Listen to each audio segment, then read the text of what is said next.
ನಮಸ್ಕಾರ ಫ್ರೆಂಡ್ಸ್, ನಾನು ಶ್ವೇತಾ ರಾಜೇಂದ್ರನ್ ಮಾತಾಡ್ತಾ ಇರೋದು. ಲಕ್ಷ್ಮಿತಾ ರಾಯರ ಮಗಳು ಕನ್ನಡ ಯೂಟ್ಯೂಬ್ ಚಾನಲ್ಗೆ ತಮ್ಮೆಲ್ಲರಿಗೂ ಆತ್ಮೀಯವಾದ ಸ್ವಾಗತ. ಸ್ನೇಹಿತರೆಲ್ಲ ಹೇಗಿದ್ದೀರಾ? ಚೆನ್ನಾಗಿದ್ದೀರಾ? ನಾನು ಕೂಡ ಚೆನ್ನಾಗಿದ್ದೀನಿ. ಸ್ನೇಹಿತರೆ, ತುಂಬ ದಿನ ಆಯಿತು ವಿಡಿಯೋ ಮಾಡಿ. ಎಲ್ಲರೂ ಕೇಳ್ತಾ ಇದ್ದಾರೆ, ಯಾಕೆ ಶ್ವೇತಾ ವಿಡಿಯೋ ಮಾಡ್ತಿಲ್ಲ ಅಂತ. ಸ್ನೇಹಿತರೆ, ನಾನು ಮಂತ್ರಾಲಯಕ್ಕೆ ಹೋಗಿದ್ನಲ್ಲ, ಹಾಗಾಗಿ ಸ್ವಲ್ಪ ಬ್ಯುಸಿ ಇದೆ. ಮಂತ್ರಾಲಯದಿಂದ ಬಂದು ಸ್ವಲ್ಪ ಮನೆಯೆಲ್ಲ ಕ್ಲೀನ್ ಮಾಡೋದಿತ್ತಲ್ವ, ನಾನು ಹಬ್ಬಕ್ಕೆ ತಯಾರಿ ಮಾಡ್ಕೊಬೇಕಾಗಿತ್ತು. ಹಾಗಾಗಿ ಎಲ್ಲ ತಯಾರಿ ಮಾಡ್ಕೊತಿದ್ದೆ. ಸ್ನೇಹಿತರೆ ನೋಡಿ, ಇವತ್ತಿಂದ ನಾನು ನಿಮಗೆ ಅಕ್ಷಯ ತೃತೀಯಗೆ ಸಂಬಂಧಪಟ್ಟಂಥ ಪೂಜೆ ಪುನಸ್ಕಾರಗಳನ್ನ ಹೇಳ್ಕೊಡ್ತಾ ಇದ್ದೀನಿ. ಸ್ನೇಹಿತರೆ ನೋಡಿ, ನಾವು ಯಾವುದೇ ಒಂದು ಪೂಜೆನ ಪುನಸ್ಕಾರನ ಆಡಂಬರದಿಂದ ಮಾಡಬೇಕು ಅಂತೇನಿಲ್ಲ. ನಾವು ಸರಳವಾಗೂ ಕೂಡ ಮಹಾಲಕ್ಷ್ಮಿ ಅನುಗ್ರಹ ಪಡೆಯೋದನ್ನ ಹೇಗೆ ಅಂತ ನಾನು ನಿಮಗೆ ತಿಳಿಸ್ಕೊಡ್ತಾ ಇದ್ದೀನಿ. ಸ್ನೇಹಿತರೆ ನೋಡಿ, ಮೊಟ್ಟ ಮೊದಲಿಗೆ ನಾನು ರಂಗೋಲಿಯಿಂದ ನಿಮಗೆ ಹೇಳ್ಕೊಡ್ತಾ ಇದ್ದೀನಿ. ನೋಡಿ ಸ್ನೇಹಿತರೆ, ಮೊದಲಿಗೆ ನೀವು ಯಾವುದೇ ಒಂದು ಅಕ್ಷಯ ತೃತೀಯ ದಿನ ನೀವು ರಂಗೋಲಿನ ಪೂಜೆ ಮಾಡೋದಕ್ಕಿಂತ ಮುಂಚೆ ರಂಗೋಲಿನ ಹಾಕಲೇಬೇಕು. ನೀವು ರಂಗೋಲಿ ಹಾಕೋದ್ರಿಂದ ನಿಮ್ಮ ಮನೆಯಲ್ಲಿ ಅಷ್ಟ ದರಿದ್ರಗಳಿದ್ದರೆ, ನಿಮ್ಮ ಮನೆಯಲ್ಲಿ ಯಾವುದೇ ರೀತಿ ಕಷ್ಟ ಕಾರ್ಪಣ್ಯಗಳಿದ್ದರೆ ಅದನ್ನೆಲ್ಲ ತೊಲಗಿಸೋದಕ್ಕೆ ಮೊದಲಿಗೆ ನಾವು ಗಣಪತಿ ಪ್ರಾರ್ಥನೆ ಮಾಡಿ ಮೊದಲಿಗೆ ನಾವು ರಂಗೋಲಿನ ಹಾಕಬೇಕಾಗುತ್ತೆ. ಅದರಲ್ಲೂ ನೀವು ಬ್ರಾಹ್ಮಿ ಮುಹೂರ್ತದಲ್ಲಿ ರಂಗೋಲಿನ ಹಾಕಬೇಕಾಗುತ್ತೆ. ನೋಡಿ, ನಾನಿವಾಗ ಈ ಕಳಸದ ಆರಾಧನೆ ಇರೋ ಅಂಥದ್ದನ್ನ ನಾನು ರಂಗೋಲಿನ ಹಾಕಿದ್ದೀನಿ. ಯಾಕೆ ಅಂದರೆ, ನಮ್ಮ ಮನೆಯಲ್ಲಿ ಅವತ್ತಿನ ದಿನ ಶುಭ ಮತ್ತು ಲಾಭ ಆಗಲಿ, ಎಲ್ಲ ಶುಭ ಕಾರ್ಯಗಳು ಇಷ್ಟು ದಿನದಿಂದ ನಿಂತೋಗಿರೋಂಥ ಕೆಲಸ ಕಾರ್ಯಗಳೆಲ್ಲ ಶುಭವಾಗಿ ಪರಿಣಮಿಸಲಿ.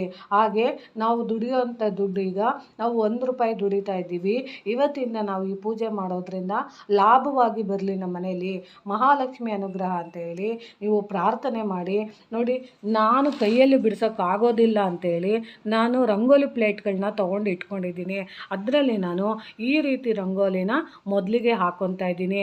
ಅದಕ್ಕೆ ನೀವು ಸಹ ಸ್ನೇಹಿತರೆ, ನಿಮಗೆ ಬಿಡಿಸೋವಂಥ ಸಮಯ ಇದ್ದರೆ ಖಂಡಿತವಾಗ್ಲೂ ನೀವು ಈ ಥರದನ್ನು ನೀವು ರಂಗೋಲಿನ ಒಂದು ಮಣೆಯ ಮೇಲೆ ಹಾಕಬೇಕಾಗುತ್ತೆ. ಅದರಲ್ಲೂ ಯಾರು ತುಳಿದಿರೋ ಅಂಥ ಜಾಗದಲ್ಲಿ, ದೇವರ ಮನೆಯಲ್ಲಿ ನೀವು ಈ ಥರದನ್ನು ನೀವು ರಂಗೋಲಿ ಹಾಕಿ ಇದಕ್ಕೆ ನೀವು ಅಲಂಕಾರ ಮಾಡಬೇಕಾಗುತ್ತೆ. ಅರಿಶಿನ, ಕುಂಕುಮ ನಿಮಗೆ ಅಥವಾ ಕಲ್ಲರಿಂದ ನೀವು ತುಂಬಿಸ್ತೀನಿ ಅಂತಂದರೆ ಖಂಡಿತವಾಗ್ಲೂ ಇದಕ್ಕೆ ಕಲ್ಲರೆಲ್ಲನೂ ನೀವು ಹಾಕಬೇಕಾಗುತ್ತೆ. ತದನಂತರ ನೀವು ಏನು ಮಾಡಬೇಕು ಅಂತ ನಾನು ನಿಮಗೆ ತಿಳಿಸ್ಕೊಡ್ತೀನಿ. ನೋಡಿ ಫ್ರೆಂಡ್ಸ್, ಅದಾದಮೇಲೆ ನೀವು ಏನು ಮಾಡಬೇಕು ಅಂದರೆ, ನೋಡಿ ಸ್ನೇಹಿತರೆ, ನಮ್ಮ ಮನೇಲಿ ಜಾಗ ಚಿಕ್ಕ ಅಂತ ನಿಮಗೆ ಗೊತ್ತು. ಅದಕ್ಕೋಸ್ಕರ ನಾನು ಟೇಬಲ್ ಮೇಲೆ ಮಾಡಿ ನಿಮಗೆ ತೋರಿಸ್ತಾ ಇದ್ದೀನಿ. ನೋಡಿ ಸ್ನೇಹಿತರೆ, ನೀವು ಏನು ಮಾಡಬೇಕು ಅಂತಂದರೆ, ಯಾವತ್ತೇ ಆಗಲಿ ನಾವು ಒಂದು ಪೂಜೆನ ನಾವು ಮಾಡಬೇಕು ಅಂತಂದರೆ ನಾವು ಮೊದಲಿಗೆ ಗಣಪತಿನ ನಾವು ಆರಾಧನೆ ಮಾಡಬೇಕಾಗುತ್ತೆ. ಅದಕ್ಕೋಸ್ಕರ ನೋಡಿ, ನಾನಿಲ್ಲಿ ಗಣಪತಿನ ನಾನು ಹಾಕ್ಕೊಂಡಿದ್ದೀನಿ ರಂಗೋಲಿಲಿ. ಅದಾದಮೇಲೆ ನೀವು ಏನು ಮಾಡಬೇಕು ಅಂತಂದರೆ, ಒಂದು ದೀಪನ ಕೂಡ ನಾವು ದೀಪಲಕ್ಷ್ಮಿನ ನಾವು ಮನೆಗೆ ಕರಿಬೇಕಾಗುತ್ತೆ. ಅಂದರೆ ದುರ್ಗಾ ಪರಮೇಶ್ವರಿನ ನಾವು ಮನೆಗೆ ಕರಿಬೇಕಾಗುತ್ತೆ. ಯಾಕಂದರೆ ನಾವು ನಮ್ಮ ಮನೆಯಲ್ಲಿ ಗಂಡ ಹೆಂಡತಿ ಅನ್ಯೋನ್ಯವಾಗಿರಬೇಕು ಅಂತಂದರೆ, ಅಥವಾ ಮಕ್ಕಳ ಜೊತೆ ನಾವು ಸುಖವಾಗಿ ಸಂತೋಷವಾಗಿ ಇರಬೇಕು ಅಂದರೆ ದುರ್ಗಾದೇವಿನ ನಾವು ಹೆಚ್ಚೆಚ್ಚು ಆರಾಧನೆ ಮಾಡಬೇಕಾಗುತ್ತೆ. ಅದಕ್ಕೋಸ್ಕರ ದುರ್ಗಾದೇವಿನ ಆಹ್ವಾನ ಮಾಡೋಕ್ಕೋಸ್ಕರ ದೀಪದ ಮಹಾಲಕ್ಷ್ಮಿನ ನಮ್ಮ ಮನೆಗೆ ಸೌಭಾಗ್ಯ ಕೊಡು ಅಂತ ಕರೆಯೋದಕ್ಕೋಸ್ಕರ ನೀವು ಒಂದು ದೀಪನ ನೀವು ಈ ರೀತಿ ರಂಗೋಲಿನ ಹಾಕಬೇಕಾಗುತ್ತೆ. ತದನಂತರ ಏನು ಮಾಡಬೇಕು ಅಂತಂದರೆ, ನೋಡಿ, ಹಸು ಮತ್ತು ಕರು ಇರೋವಂಥದ್ದನ್ನು ರಂಗೋಲಿನ ನೀವು ಹಾಕಬೇಕಾಗುತ್ತೆ. ಯಾಕೆ ಅಂತಂದರೆ, ನಮ್ಮ ಮನೆಯಲ್ಲಿ ಯಾವಾಗಲೂ ಸುಖವಾಗಿ ಸಮೃದ್ಧಿಯಾಗಿ ಧನ ಧಾನ್ಯ ಸಂಪತ್ತು ಎಲ್ಲನೂ ಕೊಡೋ ಅಂಥದ್ದನ್ನ ನಮಗೆ ಮಹಾಲಕ್ಷ್ಮಿ ಅನುಗ್ರಹ ಆಗಿರೋದ್ರಿಂದ ಕರು ಸಮೇತ ನಮ್ಮ ಮನೆಯಲ್ಲಿದ್ದಾಗ ಖಂಡಿತವಾಗ್ಲೂ ಮಹಾಲಕ್ಷ್ಮಿ ಸಂತಾನ ಕೊಡ್ತಾಳೆ, ಆರೋಗ್ಯ ಕೊಡ್ತಾರೆ, ಆಯುಸ್ಸು ಕೊಡ್ತಾರೆ, ಆಮೇಲೆ ಸಿರಿ ಸಂಪತ್ತನ್ನು ನಮಗೆ ಕೊಡ್ತಾರೆ. ಅದರಲ್ಲೂ ಮುಖ್ಯವಾಗಿ ಹಸು ಸಮೇತ ನಮ್ಮ ಮನೆಯಲ್ಲಿ ರಂಗೋಲಿನ ಆಕಳನ್ನು ನಾವು ಹಾಕಿದಾಗ ನಮ್ಮ ಮನೆಯಲ್ಲಿ ಎಲ್ಲರೂ ತುಂಬ ಕುಟುಂಬ ಕುಟುಂಬದಿಂದ ಸಂತೋಷ ಆಗಿರೋದಕ್ಕೆ ಸಹಾಯ ಮಾಡುತ್ತೆ. ಕಾಮಧೇನು ಇದ್ದರೆ ಸಾಕು ನಮ್ಮ ಮನೆಯಲ್ಲಿ ಯಾವುದೇ ರೀತಿ ಬಡತನ ಅನ್ನೋದು ಬರೋದಿಲ್ಲ ಅನ್ನೋ ಉದ್ದೇಶಕ್ಕೋಸ್ಕರ ನಾವು ಹಸುದು ರಂಗೋಲಿ ಹಾಕಬೇಕಾಗುತ್ತೆ. ಅದಾದಮೇಲೆ ನಾವು ವಿಷ್ಣುನ ನಾವು ಕರಿಬೇಕಾಗುತ್ತೆ. ಯಾವುದೇ ಒಂದು ನಾವು ಪೂಜೆ ಮಾಡಬೇಕು ಅಂತ ಅಂದರೆ ಗಂಡ ಹೆಂಡತಿಯರ ಸಮೇತ ನಾವು ಪೂಜೆ ಮಾಡಬೇಕು ಅಂತ ನಾನು ನಿಮಗೆ ತಿಳಿಸ್ಕೊಟ್ಟಿದ್ದೀನಿ ನೋಡಿ. ಮಹಾಲಕ್ಷ್ಮಿನ ನಾವು ಆಹ್ವಾನ ಮಾಡ್ತೀವಿ ಅಂದರೆ ಅದ್ರ ಜೊತೆಗೆ ನಾವು ವಿಷ್ಣು ದೇವರನ್ನು ನಾವು ಕೂಡ ಆಹ್ವಾನ ಮಾಡಬೇಕಾಗುತ್ತೆ. ಆ ಉದ್ದೇಶಕ್ಕೋಸ್ಕರ ಇಲ್ಲಿ ಶಂಖ ಚಕ್ರ ಮತ್ತು ನಾಮನ ನಾನು ಹಾಕಿದ್ದೀನಿ ನೋಡಿ. ಈ ರೀತಿ ನೀವು ಕರಿಬೇಕಾಗುತ್ತೆ ಮನೆಗೆ. ಅದಾದಮೇಲೆ ನೀವು ಏನು ಮಾಡಬೇಕು ಅಂದರೆ ನೋಡಿ, ನಾನು ಇಲ್ಲಿ ಆನೆಯ ಚಿತ್ರನ ರಂಗೋಲಿನ ಹಾಕಿದ್ದೀನಿ. ಯಾಕೆ ನಾನು ಆನೆನ ಹಾಕಿದ್ದೀನಿ ಅಂತಂದರೆ ವಿಜಯದ ಸಂಕೇತ. ನಮ್ಮ ಮನೆಯಲ್ಲಿ ಇಷ್ಟು ದಿನದಿಂದ ನಿಂತೋಗಿರೋಂಥ ಕಾರ್ಯಗಳೆಲ್ಲ ಶುಭ ಕೊಡಲಿ ಅನ್ನೋ ಉದ್ದೇಶದಿಂದ ಸ್ವಾಗತ ಕೋರೋದಕ್ಕೋಸ್ಕರ ನಾವು ಆನೆಯ ಸೊಂಡಿಲು ಎತ್ತಿಕೊಂಡಿರೋ ಅಂಥದ್ದನ್ನ ರಂಗೋಲಿನ ನಾವು ಹಾಕಬೇಕಾಗುತ್ತೆ ನೋಡಿ ಸ್ನೇಹಿತರೆ. ಈ ರೀತಿ ರಂಗೋಲಿಗಳನ್ನೆಲ್ಲ ಹಾಕ್ಕೊಂಡಿದ್ದೀನಿ. ನೀವು ಅಷ್ಟೇ ಸಾಧ್ಯವಾದರೆ ನಿಮಗೆ ಬಿಡಿಸ್ತೀನಿ ಅನ್ನೋದು ರಂಗೋಲಿ ಬಿಡಿಸೋಕ್ಕೆ ಬರುತ್ತೆ ಅನ್ನೋದಾದರೆ ಖಂಡಿತವಾಗ್ಲೂ ನೀವು ಕೈಯಲ್ಲಿ ಈ ರೀತಿ ರಂಗೋಲಿನ ಬಿಡಿಸ್ಬೋದು. ಇಲ್ಲ ನಮಗೆ ಬಿಡಿಸೋಕ್ಕೆ ಬರೋದಿಲ್ಲ ಅಂದರೆ ನೋಡಿ, ಈ ರೀತಿ ಆಲ್ಟರ್ನೇಟ್ ಆಗಿರೋ ಅಂಥ ರಂಗೋಲಿ ಪ್ಲೇಟ್ಗಳನ್ನ ನೀವು ಸೆಲೆಕ್ಟ್ ಮಾಡಿ ಈ ರೀತಿ ರಂಗೋಲಿನ ನೀವು ಅಕ್ಷಯ ತೃತೀಯ ದಿನ ಮರೆಯದಲ್ಲೇ ನೀವು ಹಾಕಬೇಕಾಗುತ್ತೆ.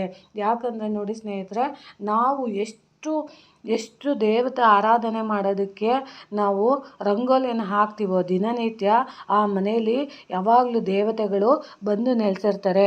ಈ ಲಕ್ಷ್ಮೀ ದೇವಿ ಇರ್ತಾರಂತೆ ಯಾವಾಗಲೂ ಅಷ್ಟೇ, ಯಾರ ಮನೆಯಲ್ಲಿ ರಂಗೋಲಿ ಇರುತ್ತೋ ಅವರ ಮನೆಯಲ್ಲಿ ನಾನು ಸದಾ ಇರ್ತೀನಿ ಅಂತ ಹೇಳ್ತಾ ಇರ್ತಾರೆ.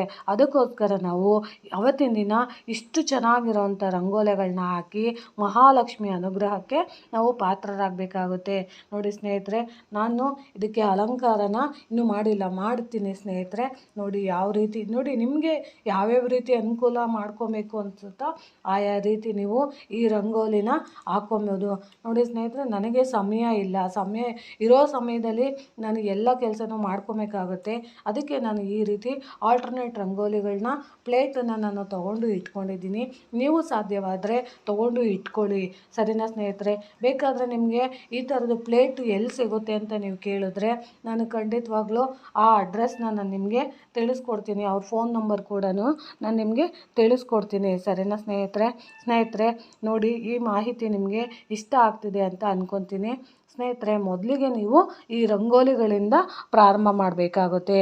ತದನಂತರ ಏನು ಮಾಡಬೇಕು ಅಂತ ನಾನು ನಿಮಗೆ ತಿಳಿಸ್ಕೊಡ್ತೀನಿ ನೋಡಿ ಸ್ನೇಹಿತರೆ. ಇವಾಗ ನನಗೆ ಇರೋ ಸಮಯದಲ್ಲಿ ಯಾವ ರೀತಿ ಅಲಂಕಾರನ ನಾನು ಮಾಡ್ಕೊಬೋದು ಅಂತ ನಾನು ನಿಮಗೆ ತೋರಿಸಿದ್ದೀನಿ ನೋಡಿ. ಈ ರೀತಿ ನೀವು ಪುಟ್ಟ ಹೂಗಳನ್ನೆಲ್ಲ ಇಟ್ಟು ನಿಮಗೆ ಯಾವ ರೀತಿ ಅಲಂಕಾರನ ನೀವು ಮಾಡ್ಕೊಬೋದು ಅನಿಸುತ್ತೋ ಆ ರೀತಿ ನೀವು ಈ ರೀತಿ ಎಲ್ಲ ಅಲಂಕಾರನ ನೀವು ಮಾಡ್ಕೊಬೇಕಾಗುತ್ತೆ ನೋಡಿ ಸ್ನೇಹಿತರೆ. ಈ ರೀತಿ ಮಾಡ್ಕೊಂಡಾದಮೇಲೆ ನೀವೇನು ಮಾಡಬೇಕು ಅನ್ನೋದನ್ನ ನಾನು ತಿಳಿಸ್ಕೊಡ್ತೀನಿ. ಮುಖ್ಯವಾಗಿ ನೀವು ಈ ರೀತಿ ರಂಗೋಲಿಗಳನ್ನ ನಿಮ್ಮ ದೇವರ ಮನೆಯಲ್ಲಿ ಖಂಡಿತವಾಗ್ಲೂ ಹಾಕಿ ಅಂತ ನಾನು ತಿಳಿಸೋಕ್ಕೆ ಇಷ್ಟಪಡ್ತೀನಿ ನೋಡಿ ಸ್ನೇಹಿತರೆ. ಈ ರೀತಿ ನೀವು ಹಾಕಬೇಕಾಗುತ್ತೆ ರಂಗೋಲಿನ ನೋಡಿ ಸ್ನೇಹಿತರೆ. ಕಾಣಿಸ್ತಿದೆಯಾ ನೋಡಿ, ಪ್ರತಿಯೊಂದು ರಂಗೋಲಿನ ನೀವು ಈ ರೀತಿ ಹಾಕ್ಕೊಬೇಕಾಗತ್ತೆ. ಅದಾದಮೇಲೆ ನೀವು ಏನು ಮಾಡಬೇಕು ಅಂತ ಅಂದರೆ ಸ್ನೇಹಿತರೆ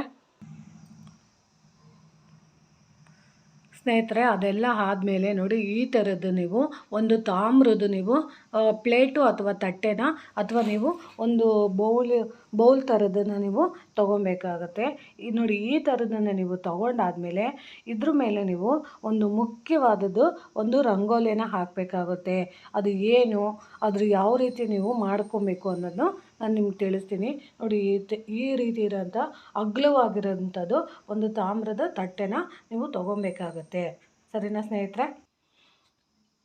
ನೋಡಿ ಸ್ನೇಹಿತರೆ, ಅದಾದಮೇಲೆ ನೀವು ಏನು ಮಾಡಬೇಕು ಅಂದರೆ ನೋಡಿ, ಇಲ್ಲಿ ಒಂದು ತಾಮ್ರದ ತಟ್ಟೆಯಲ್ಲಿ ನಾವು ಏನು ಮಾಡಬೇಕು ಅಂತಂದರೆ ಸ್ನೇಹಿತರೆ ನೋಡಿ, ಗಂಧ ಇರುತ್ತಲ್ಲ, ಗಂಧನ ಹಾಲಿನಲ್ಲಿ ಸ್ವಲ್ಪ ನೀವು ಕಲಿಸ್ಕೊಂಡು ಅಥವಾ ಅರಿಶಿಣನ ಸ್ವಲ್ಪ ನೀವು ಹಾಲಲ್ಲಿ ಕಲಿಸ್ಕೊಂಡು ನೋಡಿ ಈ ರೀತಿ 9 ಮನೆಗಳನ್ನ ನೀವು ಹಾಕ್ಕೊಬೇಕಾಗುತ್ತೆ. ನೋಡಿ ಸ್ನೇಹಿತರೆ, ನಾನು ಅರಿಶಿಣದಿಂದ ಬರೆದಿರೋದ್ರಿಂದ ನಿಮಗೆ ಕಾಣಿಸ್ತಾ ಇದೆಯೋ ಇಲ್ವೋ ಗೊತ್ತಿಲ್ಲ, ಬಟ್ ಆದರೆ ನಾನು ಹೇಳ್ತೀನಿ ನಂಬರ್ಗಳನ್ನ. ದಯವಿಟ್ಟು ನೀವು ಸಹ ಒಂದು ಪುಸ್ತಕ ಮತ್ತು ಒಂದು ಹಾಳೆಯಲ್ಲಿ ಬರೆದು ಇಟ್ಕೊಂಡು ನೀವು ಈ ರಂಗೋಲಿನ ಹಾಕಬೇಕಾಗುತ್ತೆ. ನೋಡಿ, ಈಗ 9 ಮನೆಗಳನ್ನ ನೀವು ಬರ್ಕೊಂಡಿದ್ದೀರಾ. ಅದರಲ್ಲಿ ಮೊದಲನೇ ಸಾಲಲ್ಲಿ ಬಂದು 27 ಮತ್ತು 20 ಮತ್ತು 25 ಅಂತ ಬರ್ಕೊಬೇಕಾಗುತ್ತೆ. ಎರಡನೇ ಸಾಲಲ್ಲಿ 22, 24 ಮತ್ತು 26 ಅಂತ ಬರ್ಕೊಬೇಕಾಗುತ್ತೆ. ಮೂರನೇ ಸಾಲಲ್ಲಿ ಬಂದು ನೋಡಿ 23 ಮತ್ತು 28 ಮತ್ತು 21 ಅಂತ ನೀವು ಈ 9 ಮನೆಗಳಲ್ಲೂ ನಾನು ಹೇಳಿರೋ ಅಂಥ ಸಂಖ್ಯೆಗಳನ್ನ ನೀವು ಬರ್ಕೊಬೇಕಾಗುತ್ತೆ. ಯಾಕಂದರೆ ಇದು ಕುಬೇರ ಸಂಖ್ಯೆ ಆಗಿರುತ್ತೆ. ತಾಯಿ ಮಹಾಲಕ್ಷ್ಮಿ ಅನುಗ್ರಹ ನಮಗೆ ಬೇಕು ಅಂದರೆ ಈ ರೀತಿ ನಾವು ಅವತ್ತಿನ ದಿನ ಪೂಜೆಗೆ ಸಿದ್ಧತೆನ ನಾವು ಮಾಡ್ಕೊಬೇಕಾಗುತ್ತೆ. ನೋಡಿ, ಈ ರೀತಿ 9 ಮನೆಗಳನ್ನ ನೀವು ಹಾಕ್ಕೊಂಡು ನಾನು ಹೇಳಿರೋಂಥ ಸಂಖ್ಯೆಗಳನ್ನೆಲ್ಲ ನೀವು ಬರೆದು ತದನಂತರ ಏನು ಮಾಡಬೇಕು ಅಂತಂದರೆ ನೋಡಿ ಸ್ನೇಹಿತರೆ, ತದನಂತರ ನೀವೇನು ಮಾಡಬೇಕು ಅಂದರೆ ನೋಡಿ 9 ನಾಣ್ಯಗಳನ್ನ ನೀವು ತೊಗೊಬೇಕಾಗುತ್ತೆ. ಅದರಲ್ಲಿ ನೀವು ಒಂದೇ ಥರದ ನಾಣ್ಯಗಳಾಗಿರ್ಬೋದು. ನೋಡಿ, ನಾನು ಒಂದೇ ಥರದ ನಾಣ್ಯಗಳು 9 ನಾನು 5 ರೂಪಾಯಿ ಕಾಯಿನ್ಗಳನ್ನ ಕಲೆಕ್ಟ್ ಮಾಡಿ ಇಟ್ಕೊಂಡಿದ್ದೀನಿ. ನಿಮಗೆ ಬೇಕು ಅಂತ ಅನಿಸಿದ್ರೆ 1 ರೂಪಾಯಿ ಕಾಯಿನ್ಗಳು 9 ಇರಬೇಕು, ಇಲ್ಲ 2 ರೂಪಾಯಿದು 9 ಇರಬೇಕು, 5 ರೂಪಾಯಿದು ಇದ್ದರೆ ಅದು 9 ಕಾಯಿನ್ಗಳು ಇರಬೇಕು. ನೋಡಿ, ಈ ರೀತಿ ಪ್ರತಿಯೊಂದು ಮನೆಗೂ ಒಂದೊಂದು ಕಾಯಿನ್ಗಳನ್ನ ನೀವು ಇಡಬೇಕಾಗುತ್ತೆ. ನೋಡಿ, ಕಾಣಿಸ್ತಿದೆಯಾ? ಈ ರೀತಿ ನೀವು ಒಂದೊಂದು ಕಾಯಿನ್ಗಳನ್ನು ನೀವು ಇಟ್ಟಿದ ನಂತರ ಇದಕ್ಕೆ ನೀವು ಏನು ಮಾಡಬೇಕು ಅಂತ ಅಂದರೆ ನೋಡಿ ಸ್ನೇಹಿತರೆ, ಅರಿಶಿಣ ಕುಂಕುಮನ ಇಡಬೇಕಾಗುತ್ತೆ, ಇಲ್ಲ ಗಂಧನ ನೀವು ಇಡಬೇಕಾಗುತ್ತೆ. ನೋಡಿ ಸ್ನೇಹಿತರೆ, ಈ ರೀತಿ ಇಡಬೇಕಾಗುತ್ತೆ. ಸ್ನೇಹಿತರೆ, ನೋಡಿ, ಈ ರೀತಿ ಅರಿಶಿಣ ಕುಂಕುಮನ ನೀವು ಇಟ್ಕೊಬೇಕಾಗುತ್ತೆ. ನೋಡಿ ಸ್ನೇಹಿತರೆ, ನಾನು ಪ್ರತಿಯೊಂದಕ್ಕೂ ಅರಿಶಿಣ ಕುಂಕುಮ ಎಲ್ಲ ಇಟ್ಟಿದ್ದೀನಿ. ಈ ರೀತಿ ನೀವು ಅರಿಶಿಣ ಕುಂಕುಮ ಎಲ್ಲ ಇಟ್ಕೊಂಡಾದ್ಮೇಲೆ ನೀವೇನು ಮಾಡಬೇಕು ಅಂದರೆ ಹೂವುಗಳಿಂದ ನೀವು ಅಲಂಕಾರ ಮಾಡಬೇಕಾಗುತ್ತೆ.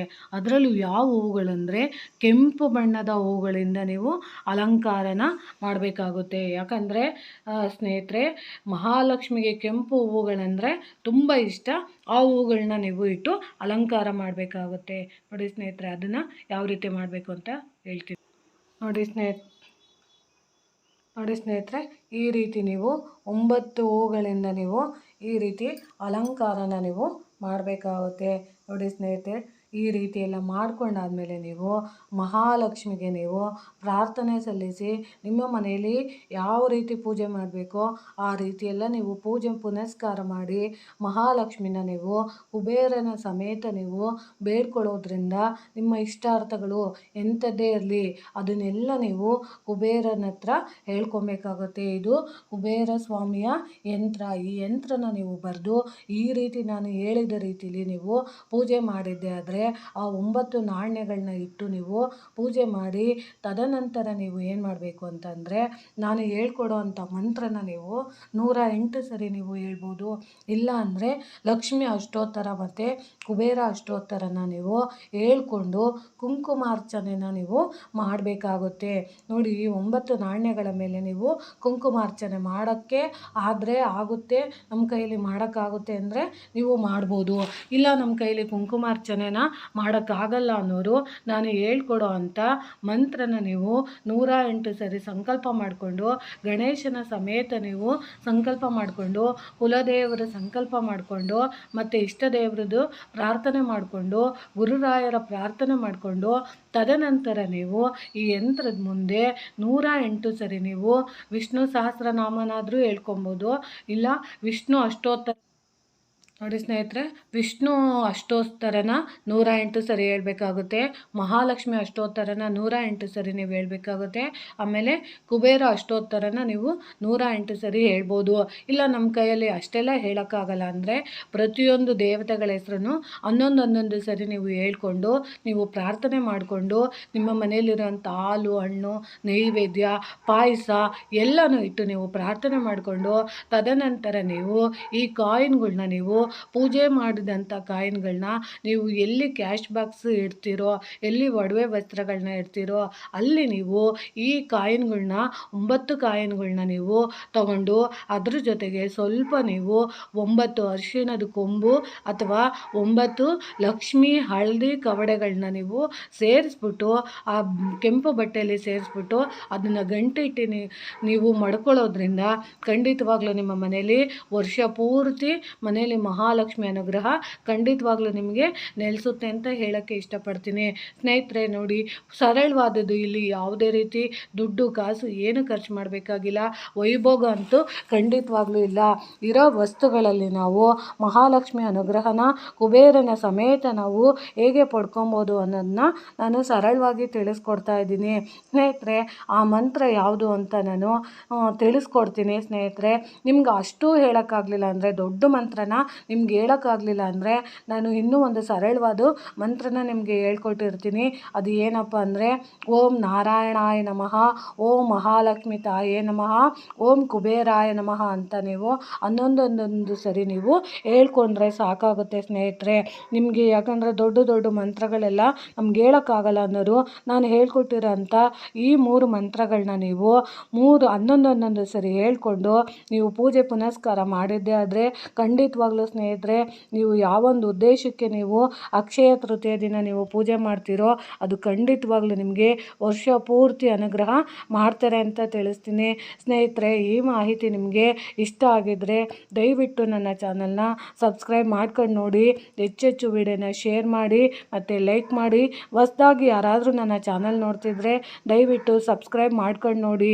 ಆಮೇಲೆ ಸ್ನೇಹಿತರೆ, ಸಾಧ್ಯವಾದಷ್ಟು ಅವತ್ತಿನ ದಿನ ನೀವು ನಾನು ಹೇಳ್ಕೊಟ್ಟಿರೋ ಅಂಥ ಮಹಾಲಕ್ಷ್ಮಿಗೆ ಅನುಗ್ರಹಕ್ಕೆ ಖಂಡಿತವಾಗ್ಲೂ ಅನುಗ್ರಹ ಚೆನ್ನಾಗಿ ಆಗಬೇಕು ಅಂದರೆ ಮಹಾಲಕ್ಷ್ಮಿಗೆ ನೈವೇದ್ಯ ಅನ್ನೋದು ತುಂಬ ಇಷ್ಟ. ಅದರಲ್ಲೂ ನಾನು ನಿಮಗೆ ಹೇಳಿದ್ದೀನಿ, ನಾನು ಸುಖೀಭವ ಕನ್ನಡ ವಿಲಾಗಲ್ಲಿ ನಾನು ಆ ರೆಸಿಪಿನ ಕೂಡ ಮಾಡಿ ಹಾಕಿದ್ದೀನಿ. ಕದಳಿ ರಸದ ಪಾಯಸನ ಅಂದರೆ ಬಾಳೆಹಣ್ಣು ಮತ್ತು ಹಾಲಿನಿಂದ ಮಾಡುವಂಥ ನೈವೇದ್ಯನ ನಾನು ಮಾಡಿ ರೆಸಿಪಿನ ವಿಡಿಯೋ ಮಾಡಿ ಹಾಕಿದ್ದೀನಿ. ಅದನ್ನು ನೋಡಿ ಖಂಡಿತವಾಗ್ಲೂ ನೀವು ಆ ನೈವೇದ್ಯನ ಮಹಾಲಕ್ಷ್ಮಿಗೆ ನೀವು ಇಡೋದ್ರಿಂದ ಖಂಡಿತವಾಗ್ಲೂ ಮಹಾಲಕ್ಷ್ಮಿಗೆ ತುಂಬ ಖುಷಿಯಾಗುತ್ತೆ.